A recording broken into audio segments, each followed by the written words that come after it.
noite a todos. Todo mundo bem? Sobreviveram à chuva de hoje? Sim. Então tá bom. Todo mundo sequinho. Gostaria de começar dizendo a vocês que nós tivemos um imprevisto. Simone me ligou e disse: Priscila, nós não teremos o projetor, talvez, né? Existia a possibilidade. Eu falei: não tem problema, né? Falei: tudo bem. Eu lembro, e quando ela me disse isso, eu lembrei que em 2003, 2004, não existia, o centro era bebezinho, o centro bebê, e nós não tínhamos nada, né? Não tinha nada, não tinha nada. Então, malemar uma cadeirinha que se arrumava para o pessoal sentar. E eu lembro que nós juntamos dinheiro e compramos um retroprojetor. Alguém aqui tem idade para saber o que é um retroprojetor? Se você, as pessoas novas, eu peço, se você é jovem e não sabe do que eu estou falando, faz um Google quando chegar em casa, ou vem aqui que eu lhe explico. Retroprojetor, exatamente, é da mesma época do mimeógrafo. Você falou, a Simone sabe. Então, a gente tem aqui, eles conseguiram arrumar um projetor, é um luxo. Então, que a gente tem, para mim, isso aqui é luxo. Que eu lembro a primeira vez que a gente fez naquelas lâminas a palestra, eu me achei o máximo. Tinha 3 fotinhos assim, nossa, isso aqui tá um show. Então, estou bem feliz que a gente tenha um retroprojetor. Segunda coisa que eu vou dizer a vocês é o seguinte: não tem problema de dar dor de pescoço. Na hora do passe espiritual, os guias tomam conta disso. Então, vocês não se preocupem de olhar ali. Ninguém vai para casa com dor no pescoço, tá bom? E se for, é provação. E vê se passa na provação. Então, é essa a nossa entrada. Nós vamos falar hoje do ser consciente. Do ser consciente. Lembrando que tudo que se fala aqui no Centro Espírita, a gente tem que usar para a gente. Não é para decorar, para falar para o outro, né? Porque às vezes a gente fala assim: nossa, fulano tinha que estar aqui hoje para escutar isso.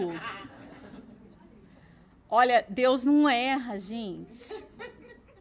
Se a gente que está aqui, é porque nós precisamos escutar. A outra pessoa não está no momento, ou não precisa, a gente acha que precisa, vai saber. Isso é problema de Deus com ele, né? Então, somos nós que estamos aqui. É o pior ainda, que tive que estudar o assunto. Então, eu que aprenda bem. Exatamente. Então, tudo que a gente falar hoje aqui, reflete para você. Eu vou fazer para mim, você faz para você. Para usar, para ser útil, tá bom? Então, esse é o combinado. Agora, eu pergunto para vocês, o que é ser consciente? O que é ser consciente?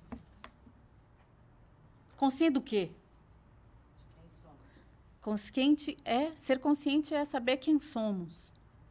Que mais? Alguém mais arrisca? Nessa noite chuvosa de terça-feira. Para onde vamos? Olha lá. Eu trouxe essa foto aí. Quem sabe de que estátua é essa? Que obra de arte é essa? É o Pensador, é uma bem famosa. De quem que é essa? Do Godin. Olha só que povo culto, que beleza. Maravilha. Adoro. E Godin, quando ele fez essa... Rodin, desculpa lá, tá vendo? Auguste Rodin, né? Quando ele fez essa estátua, essa obra de arte, essa silhueta, ele disse que era uma representação dele mesmo, né? E se alguém tem um estudante de arte aqui, me ajude para enriquecer a nossa apresentação do começo. E ele disse o que ele mais gostava, o que ele mais queria representar, é que esse homem está pensando com todos os músculos do corpo dele. Se vocês perceberem, até os dedões do pé, eles estão assim, contraídos, porque ele está pensando. Então, o que quer dizer? Que ele está utilizando todo o seu ser para pensar, para refletir. Então, a gente vai parar por aí. Ele fez isso baseado era para estar na porta do inferno, né? Que seriam uns portões baseados na obra de Dante Alighieri. E a gente não vai entrar nisso. Mas essa é a representação de um ser pensante. Eu pergunto a vocês são seres pensantes? Mas o... É que dói, né? Pensar dói. Pensar dói. Pensar, às vezes pensar dói, não dói? Vamos, tudo bem, gente. Por isso que a novela, assistir novela é uma beleza. Porque o que a gente faz na novela? O que a gente faz na novela? A gente não pensa, né? Fica assistindo lá a pavulagem das novelas das... Hã? Às vezes pensa. Um pouquinho, né? Tem um capítulo assim, não vai acontecer aquilo lá. Já achei uma pessoa noveleira aqui, ó. Uma pessoa noveleira. Obviamente, isso a gente está brincando, nós precisamos dos nossos momentos de descontração. E a novela é um momento de descontração. Obviamente, nós precisamos disso, né? O break, que nem diz aqui na América. Mas o que é a consciência? De novo, eu pergunto para vocês. Os espíritos nos disseram o que está escrito na consciência, não disseram? Na pergunta de 621 de Kardec, Kardec questiona aos espíritos o quê? Aonde estão escritas as leis divinas? E ele diz, aonde? Na consciência dos homens. Então, vamos lá. Então, se os espíritos nos disseram que as leis divinas estão escritas na consciência do homem, e vamos imaginar que a consciência seja uma caixinha fechada, porque quando nós nos referimos a uma pessoa que não é consciente, nós falamos que ela não está o quê? Desperta. Não utilizamos essa palavra para dizer. Nós dizemos que a pessoa não está desperta. Então, a caixinha da consciência não está aberta. Então, quando nós abrimos a caixinha da consciência, o que nós vamos encontrar? O quê? As leis divinas. Então, nós só podemos o quê? Concluir que ser consciente é estar o quê? Acordado para quê? Para as leis divinas. É entender e viver as leis divinas. Essa é a consciência, esse é o ser consciente. Eu trouxe para vocês... Saúde. Eu trouxe para vocês várias passagens sobre um apóstolo que eu gosto muito. Ele é o meu apóstolo favorito, que é o Simão Pedro. Por que eu acho ele o meu apóstolo? Porque ele é o meu apóstolo favorito. Porque ele era cabeçudo demais. Ele era muito turrão. Ele era muito seco, bruto, rústico e sertanejo, que nem a gente fala, lá em São Paulo. E ele era o único dos apóstolos que questionava Jesus. Ia contra Jesus. Não, mestre, mas não. E Jesus tal nele. O mestre não... Amorosamente, Donizete, mas era aquele. Sabe aquele que a mãe dá na gente, quando a gente não está se comportando, aquele petelequinho? E eu gosto dele, porque ele é um dos apóstolos que a gente consegue se identificar mais. Porque ele teve muitas dificuldades. Como começou? Ele era um pescador. Ah lá, já era um pescador. E ele não era um bom pescador. E ele tinha uma empresa de pesca. Ali no Mar da Galileia, ele era sócio do irmão dele, André, do João e também do... o Tiago. Então, eles tinham a empresa de peixe. E o André, ele seguia o João Batista. Lembram João Batista? Quem era João Batista? Era o primo de Jesus que veio anunciar a chegada do mestre. E João Batista a sua palavra encantou André. Então André escutava, bebia as palavras de João Batista. E quando a gente gosta muito de uma coisa, o que nós fazemos? O que nós fazemos quando nós gostamos? Nós dividimos. A gente liga, nossa, amiga! Não faz? Ou faz no WhatsApp, você precisa ver, tira uma foto, manda, né? Precisa ver isso. Naquela época, obviamente, não tinha o WhatsApp, não tinha nada disso. Então, o que André fez? Pegou as sandalinhas dele, e foi falar com o seu irmão Simão. E disse, Simão, eu vi esse homem falando umas coisas muito legais. E falava de João. Até o dia que... Daí, Simão escutava. Ai, André é meio exagerado. Não sei o quê. Até que o dia, André escutou a quem? Quem veio e André escutou? Jesus. Aí André ficou doido. Ele ficou maluco. E ele veio falar com Simão. Você tem que escutar esse rabi. Esse rabi é o rabi. Ele é o Messias. Ele é o homem. E era, né? Então, o que aconteceu? Ele convenceu a Simão. E Simão foi escutar a Jesus. E o dia que Jesus, primeira vez que Jesus, né, uma das primeiras vezes que Jesus vê Simão, veja só, ele já, nos primeiros encontros, ele vira para Simão e fala, eu vou te chamar de Pedro. Olha, veja, imagina se alguém te vê, seu nome é Simone, eu vou te chamar de Paula, né? Que história é essa? Mas ele ali já fazia o quê? Ele estava fazendo já o quê? Uma menção do que estava por vir. Pedro, quer dizer em grego, né? Petra, de pedra. Porque Pedro era a pedra aonde Jesus faria o quê? Construiria a sua igreja. Vejam só, Jesus, o mestre, esse espírito excelso, o maior psicoterapeuta, psicólogo, médico, que passou, analista, né, Donizete, que passou, né, por essa terra, escolheu uma pessoa bem parecida conosco para ser a sua pedra. Olha o projeto, que projeto importante. Vocês já pararam para pensar nisso? E eu vou dizer um pouquinho de Pedro. Demorou um pouco para Jesus convencer. Ele sentiu, obviamente, o magnetismo de Jesus. Ele ficou encantado, imagina como seria estar na presença do mestre, né? O magnetismo do mestre, imagina como seria. Mas como você convence um pescador? Qual que é a melhor forma de convencer um pescador? Ensinando a pescar, pescando, né? Então, um dia, estavam lá ele e o irmão, não tinham pescado quase nada, já tinham voltado. Jesus vai à praia e diz, quero pescar com vocês. Aí, Simão, olha, ele tinha meio pavio curto, olha para André, acabou, mas Senhor, Rabi, acabamos de voltar. Não, mas vamos pescar. E André, olha, vamos pescar. O homem está falando para a gente pescar, vamos pescar.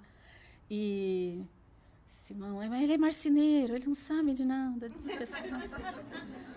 Não, vamos pescar. E foram no barquinho e foram lá no alto mar. Jesus falou, vai, joga a rede. Jogou a rede. Com Jesus, jogou a rede, o que faz? É peixe. Com Jesus, jogou a rede, é peixe. E jogou a rede e, obviamente, vieram vários peixes que eles não viam há muito tempo. Então Simão falou, é esse. E Jesus vira para eles e fala, o que Jesus fala? A famosa frase, venha comigo, me sigam, que farei de vocês pescadores de homens. Então, nesse momento, é o convite de Simão Pedro.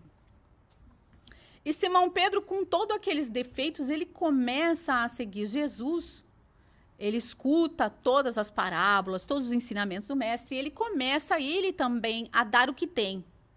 Ele tinha as suas dificuldades, como eu disse para vocês, ele ia muito contra o mestre em algumas coisas, mas ele já começou com a sua fé, com o seu entendimento, que era ainda pequeno, e a gente vai ver por quê, a sua consciência, lembra que nós estamos falando de consciência, ainda não havia despertado, ele já fazia muita coisa. Por exemplo, nessa parábola, Atos 3, ele vai a um templo e na porta do templo tem um mendigo que está lá pedindo dinheiro. Ele vira para o mendigo e diz assim, dinheiro eu não tenho. Ele era bem direto. Dinheiro eu não tenho. Mas eu te dou o que eu tenho. E falou, levanta. E o homem era paralítico. E o que aquele homem fez? Ele levantou.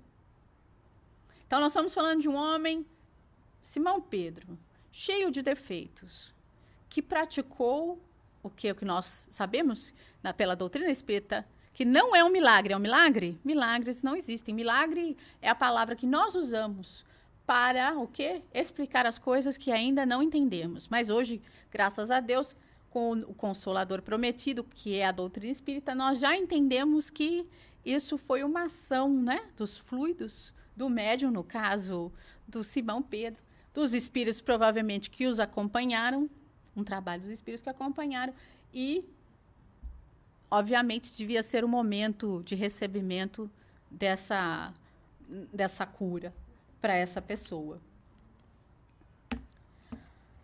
Eu trouxe esse momento para vocês. Vocês lembram que momento é esse?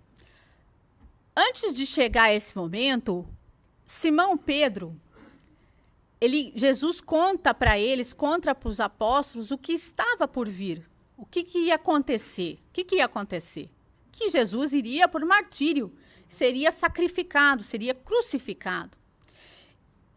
E Simão Pedro se revolta, diz: não, mestre, você não pode ir. E olha, gente, ele já tinha acompanhado Jesus ali muito tempo, nos seus 3 anos de missão. E ele vira para o mestre e fala: não, mestre, você não pode fazer isso. O que o mestre diz a ele? Vocês lembram? Afasta-te de mim. O que ele chama ele de Satanás. O que é Satanás? Satanás não é aquela imagem que a igreja criou. O que é Satanás em grego? É o que vai contra, o opositor. Então, ele fala: você se afaste de mim, porque essa é a minha missão. É isso que tem que acontecer. Porque na cabeça de Pedro, Jesus, depois do que ele viu tudo Jesus fazendo, lembrando que eles eram judeus, lembrando que os judeus eram escravos de quem? Do povo de que império? Do Império Romano. Então, para Pedro, o que aconteceria? Jesus iria ali e iria salvá-los, libertá-los todos. Com o quê? Com a palavra? Não. Na cabeça de Pedro, o que seria feito? Uma guerra. E Jesus iria ganhar essa guerra, porque ele sabia o quão poderoso Jesus era.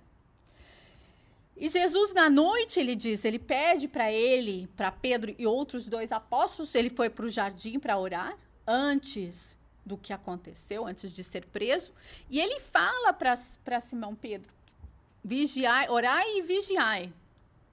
Então, Simão falou: pronto, tá alguma coisa para acontecer. E na hora da ceia, ele disse que alguém iria traí-lo. E também disse, quando Pedro disse que nunca, falou: mestre, eu nunca trairei o Senhor, nunca, sempre estarei ao seu lado. O que Jesus disse a ele? Porque Jesus conhecia o coração de Pedro, sabia que ainda ele não era um ser o quê? Consciente, um ser desperto. Ele disse: você me negará o quê? 3 vezes antes do galo cantar. E Pedro, nunca. E o que aconteceu? Obviamente, o Pedro dormiu no vigiar e orar e vigiar. Babou. Jesus acordou ele umas 3 vezes. Acorda, Pedro.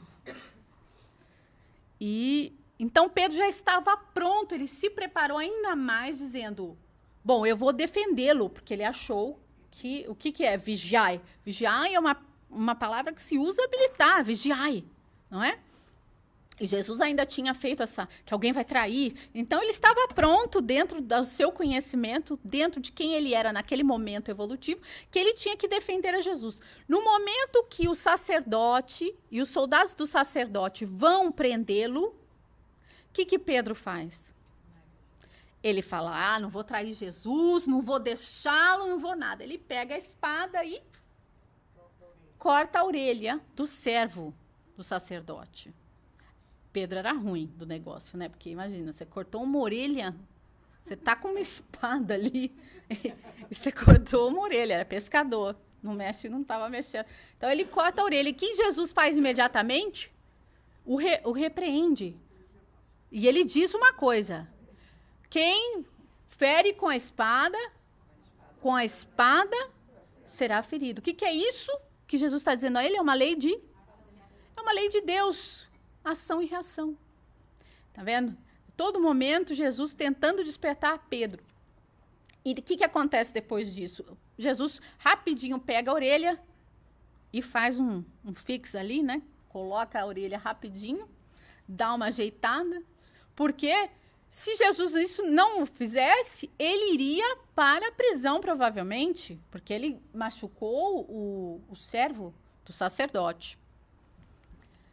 E aí, esse momento, então, quando Pedro vê tudo aquilo, o que Pedro faz? Então, Jesus vai deixar realmente, o mestre vai deixar ser preso? Pode olhar, gente, lembra que o povo dá passe, os guias, os mentores dão passe depois, pode olhar a cena. Então, o que faz? Ele diz, eu não entendo, eu não o conheço. Quando Pedro diz que não conhecia Jesus, obviamente ele estava com medo de tudo que está acontecendo, mas também o que ele estava dizendo? Ele conhecia Jesus? Pedro conhecia Jesus? Pedro conhecia a persona que ele havia criado de Jesus. Mas o Jesus que se revelou naquele momento, que é o Jesus real, o da lei de amor e caridade, ele não conhecia. Por isso que ele nega Jesus 3 vezes, porque ele não o conhecia. Porque lembre-se que ele esperava que Jesus fosse um guerreiro. Ele sairia a guerrear. E não foi isso que aconteceu. Aí ele negou 3 vezes.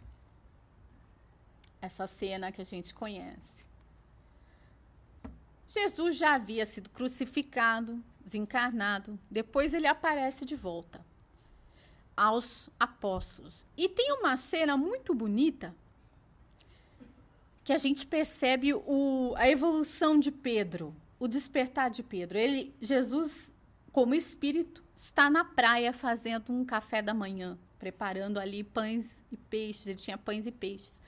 E os apóstolos estavam no barco, os 4 pescadores, e vem um homem ali na praia cozinhando com um foguinho. E eles vêm e eles reconhecem, ali é Jesus, é o mestre que está lá. E Pedro, quando vê o mestre, o que ele faz? Ele sai correndo. E Jesus o acolhe, diz, sente-se para tomar café comigo. Naquele momento, Jesus faz 3 perguntas a Pedro. Vocês se recordam? Ele pergunta a Pedro 3 vezes a mesma coisa. Ele vira para Pedro, olha em seus olhos, e os olhos da alma, e pergunta, Pedro, chama ele de Simão, na verdade, Simão, você me ama? E Simão diz a ele, claro, mestre, que te amo. Segunda vez, olha nos olhos de Pedro, de Simão, e diz, Simão, você me ama? E ele diz, sim, mestre, já um pouquinho incomodado, porque perguntou 2 vezes. Mestre pergunta pela 3ª vez, Simão, você me ama? E quando Jesus pergunta isso a ele, ele usa a palavra, em grego, ágape. Vocês sabem o que é ágape? Ágape é um amor transcendente. Não é um amor simples, é um amor incondicional, não é um amor de amigo. Pela 3ª vez, Pedro responde, eu te amo, mestre, mas ele não usa a palavra ágape. Ele usa a palavra amor de amigo. Porque Pedro, naquele momento, Simão Pedro, naquele momento, despertou pela consciência, para sua consciência, que ele ainda não era o quê? Capaz de amar Jesus como Jesus o amava naquele momento.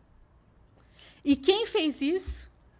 Quem o ajudou nessa transformação? Obviamente foi Jesus. Então, esse foi o despertar de Pedro. E a gente sabe o que aconteceu com ele, que ele continuou, né, a disseminar o evangelho até que ele foi crucificado de ponta cabeça, porque ele se dizia não o quê? merecedor para ser crucificado como o mestre teria sido crucificado. Agora eu trago para vocês Joana de Ângeles. Joana de Ângeles, ela escreveu 17 livros que se chamam A Série Psicológica da Joana de Ângeles. E essa série psicológica, para quem não conhece, a Joana de Ângeles ela é a mentora do palestrante. Não é, ele é muito mais que um palestrante, né? Ele é um médium, um autor, ele tem uma casa um trabalho de caridade maravilhoso, que é a Mansão do Caminho, que é o seu Divaldo Franco, que completou esse ano 90 anos. Gente, aquilo lá é muito fazendo bem para você chegar conservado daquele jeito, com aquela memória maravilhosa. Então, esse é o que o bem faz para a gente, né? E ela trabalha ela nos ajuda, obviamente, usando toda a base da doutrina espírita, toda a doutrina espírita como base, a despertarmos a nossa consciência, a importância. Porque, na verdade, a doutrina espírita é um instrumento, não é? Instrumento para quê? Para que nós nos tornemos conscientes. E ela diz que hoje nós vivemos numa época muito difícil, porque nós estamos muito preocupados com as nossas realizações externas. Tem alguém aqui muito ocupado? Quem é muito ocupado? Todo mundo é bem desocupado aqui, né? Ninguém é muito ocupado. Agora, a pergunta que eu faço a vocês são ocupados com o quê? Nós temos que analisar o que nós somos ocupados, com o que nós somos ocupados. Porque nós realmente criamos tempo para as nossas coisas, para o nosso despertamento interior. E às vezes a gente trabalha muito no centro também, só que mesmo trabalhando no centro, a gente acha que está fazendo esse trabalho e a gente não está despertando interiormente, que isso é um trabalho diferente. A gente acha que só porque está dentro da casa espírita, automaticamente isso vai acontecer por milagre, por mágica, né? E nós sabemos que não é esse o processo. Esse é um processo individual, que nós temos que realmente despertar, né? Trabalhar. Então, ela diz assim, as realizações externas podem acalmar as ansiedades do coração, o quê? Momentaneamente, não, porém, erradicá-las. Razão porque o triunfo externo não apazigua interiormente. Então, a gente fica que nem o cachorro correndo atrás do rabinho, né? A gente nunca está bem, a gente corre, mas nunca está bem. Por quê? Nós temos que analisar as nossas prioridades, ao que estamos dando prioridade em nossa vida. E ela diz assim, que nós somos ainda seres imaturos. Está difícil um pouquinho de ler como fico ali, eu vou ler para vocês. Ela fala assim, característica iniludível de imaturidade psicológica do indivíduo é a sua preocupação em projetar o próprio ego. E ela nos diz o processo, que primeiro nós somos ególatras, egocêntricos. Então, o nosso primeiro estágio é quando somos egocêntricos. Que é isso? Que a pessoa que acha que o mundo gira em torno dela, ela nem se atém à existência de outros. Então, o mundo gira em minha volta, só existe porque eu existo. É o solzinho. Depois desse estágio, nós ficamos egoístas. Olha só, gente, egoísta já é uma melhoria. Eu estou bem com ele. Eu falei, tá bom, então egoísta já é uma melhorada. Me senti melhor. Então, quando nós somos egoístas, o que quer dizer? A gente já sabe que tem o outro. Só que daí a gente quer pra gente. Mas nós já entendemos que existe o outro. Então, esse é um processo, é uma parte do processo. Que tristeza, né, Simone? Ah lá. Daí ainda ela fala que ciúme...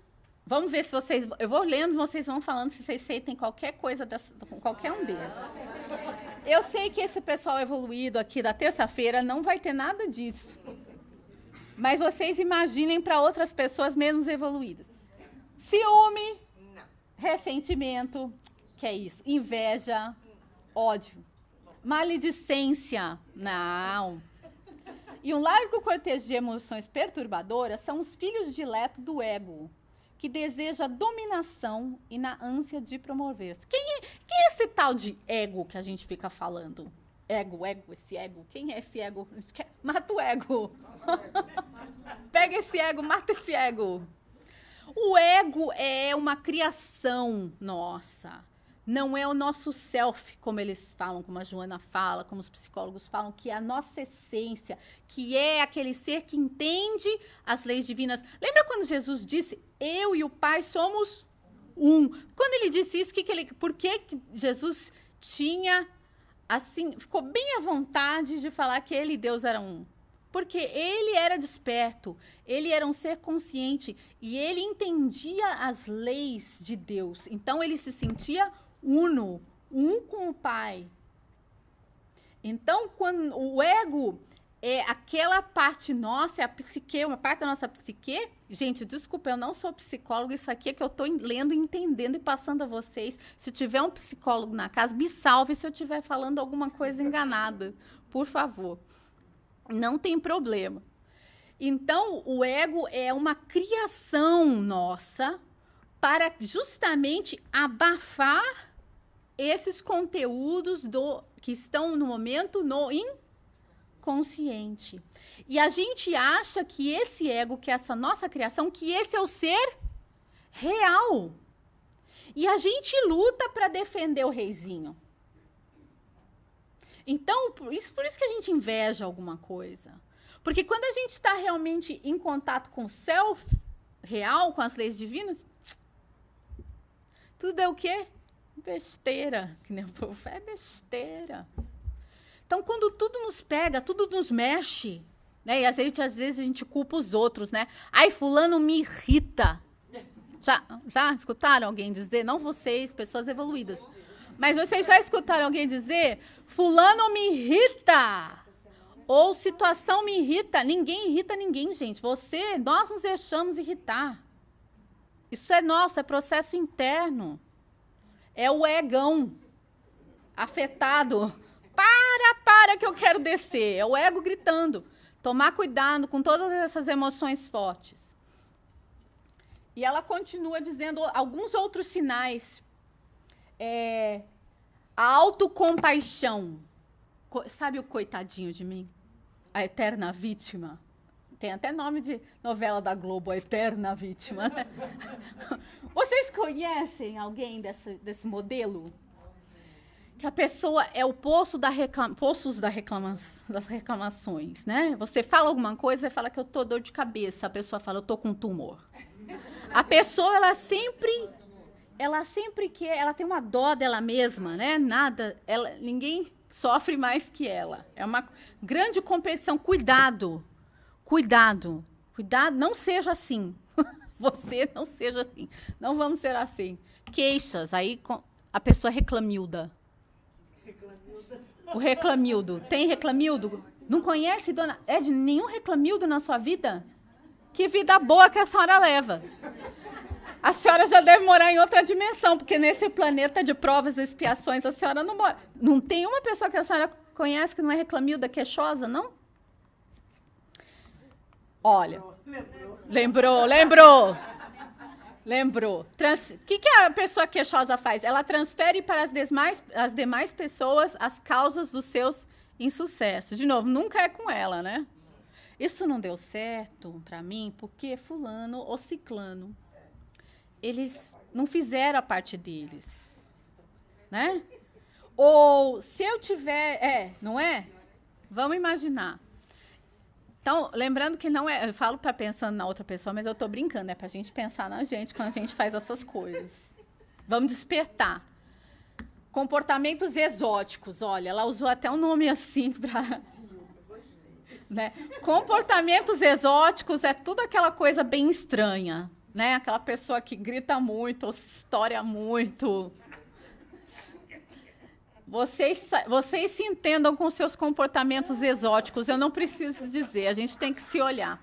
Então, exigem consideração que não dispensam a ninguém, auxílio que jamais retribuem, olha, gentilezas que nunca oferecem, sendo rudes, mal-humorados, insensíveis, presunçosos. Então, esses todos os tipos de comportamento, nós temos que tomar cuidado, porque ela fala que nós estamos perdendo tempo sentindo, comentando, focando nisso, em vez do que de realmente crescer. Então, existem algumas fases do homem psicológico maduro, que é a nossa meta. A maturidade afetiva. Qual que é a maturidade afetiva? Quando nós entendemos que nós precisamos do quê? De quem? Do outro. Então, nós começamos a ter a necessidade de amigos verdadeiros. Não estou falando aquela coisa, vamos lá. Não. Amigos. Não o pessoal, a rapaziada, né? Não, amizades verdadeiras, né? Para a gente ter, que nem o americano fala, um heart to heart, um coração a coração. Então, isso, se você está sentindo essa necessidade, parabéns. Você já está entrando na maturidade afetiva. Né? E, às vezes, quando a gente entra nessa maturidade, a gente vê também que algumas amizades já não orna. Vocês sabem o que é orna? Para quem não é do interior de São Paulo, você não sabe o que é ornar? Não encaixa, não combina lá. Um baiano entendeu, gente. O baiano entendeu. Não encaixa, não combina, né, Silvando? Não combina. Não bate. Para quem é do Rio, não bateu. Para quem é... Aí não deu liga. Isso aí é Goiânia, não deu de liga. O interior é orna mesmo. Não orna, é. Eu conheço no orna. Eu conheço no Orna uma fábrica de linguiça. Uma fábrica de linguiça. É os orna, é verdade, dona Isé. E não é merchan, hein? Maturidade mental. O que é maturidade mental, gente? E a gente vê em volta. Hã? Ele não sabe. Tem a melhor ideia. O Espiritismo, ele trabalha muito na maturidade mental. E a Joana de Ângeles explica que para vir a maturidade afetiva, para nós desenvolvermos a maturidade mental, nós necessariamente precisamos desenvolver a maturidade afetiva. Porque a maturidade mental ela é ligada à razão e ao desenvolvimento da razão e intelecto, mas a razão e intelecto usada para o que é importante. Vocês já ouviram uma palestra muito interessante, e também, se eu não me engano, um livro, do professor e filósofo Mário Sérgio Cortella, que ele fala: o importante é saber o que é importante. Se vocês não escutaram essa palestra, por favor, façam um favor a si mesmo e escutem. Porque ele explica justamente, e a Joana ela explica em diferentes palavras a mesma coisa, que é saber o que é importante. Para que eu vou usar o meu intelecto? Para não desperdiçar o tempo. E o tempo que eu falo o que é? Vocês podem dizer assim, mas Priscila, sou espírita, não somos seres o quê? O que nós somos? Seres o quê? Imortais? Não somos seres imortais? Aí você pode falar assim, então tempo não tem problema. Gente, quem já ficou na fila da Disney, para ir no brinquedo da Disney? Tempo tem diferença, sim. Para que a gente vai ficar na fila da Disney? É a mesma coisa. Para que a gente vai ficar parado? Se a gente pode o quê? Andar. Por favor. Tem lugar melhor. Tem coisas melhores para a gente fazer. E o que é a maturidade moral, que é o terceiro estágio? A maturidade moral não é a moral do homem. Quando a gente fala maturidade moral, é a moral de Deus. É a moral pregada pelo Cristo. Que ela não muda, é imutável. Não é a moral de não pode usar calça, mulher não pode usar calça. Lembra que antigamente mulher não podia usar calça, que era imoral mulher usar calça? Não estou falando dessas coisas do homem. Estou falando da moralidade das leis de novo. Despertamento para as leis divinas. E a última é a maturidade social. E ela explica que a maturidade social surge naturalmente. Olha que beleza, graças a Deus, essa vai surgir naturalmente. Gente, eu coloquei isso para vocês se animarem que uma é mais fácil. Porque autoconhecendo-se e autotrabalhando-se, o homem psicológico torna-se harmônico no grupo. E olha o que é. Então, alguém que é psicologicamente maduro, ele é aglutinador, compreensivo, líder natural, não é aquele vota em mim, é natural, não é o voto em mim. Proporcionando bem-estar em sua volta, então é uma pessoa que você gosta de estar perto e tem o quê? Alegria de viver. Olha lá. Então, e ela diz, somente consegue essa lucidez aquele que o quê? Se autoanalise, disposto a encontrar-se sem máscara, sem deterioração. Isso, quase não sai. Para isso, não se julga, nem se justifica. Por que acontece? Quando a gente começa a se analisar, a nossa primeira tendência é o quê? Nos justificar. Ah, mas eu fiz aquilo. Por quê? Né, a Gisele já tá... Ou eu fiz isso, é porque não fui eu. É a situação. Quem falou isso já? Eu já falei. Não fui eu, foi a situação. Para isso não se julga, nem se justifica, não se acusa, nem se culpa. Apenas descobre-se. E hoje, sábado nós vamos fazer um café filosófico, né, Simone? E nós vamos falar sobre o perdão. E a gente vai falar de auto-perdão. E o auto-perdão, ele tem a ver com esse processo, né, Simone? Posso fazer já mais ou menos assim? Ele já vai ter com essa visão. Para quem quiser, 5h no sábado, a gente vai estar aqui fazendo um empurra para a consciência, ajudando a gente despertar, sabe, aquele café amargo, para a gente ver.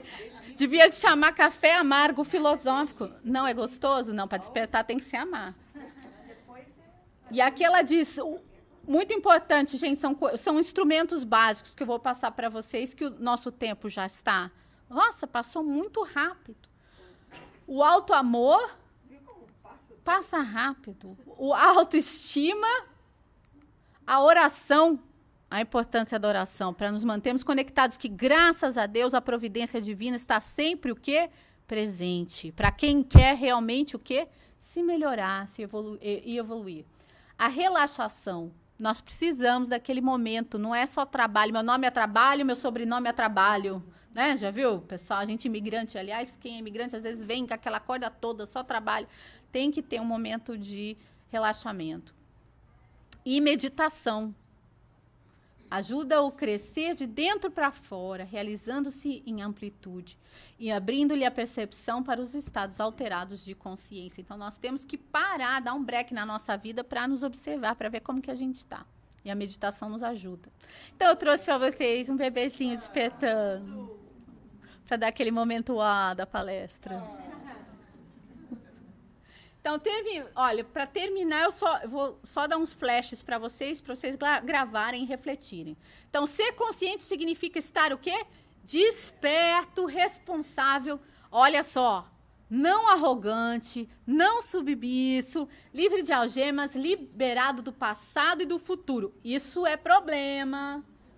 Liberado do passado para os depressivos e do futuro para os ansiosos.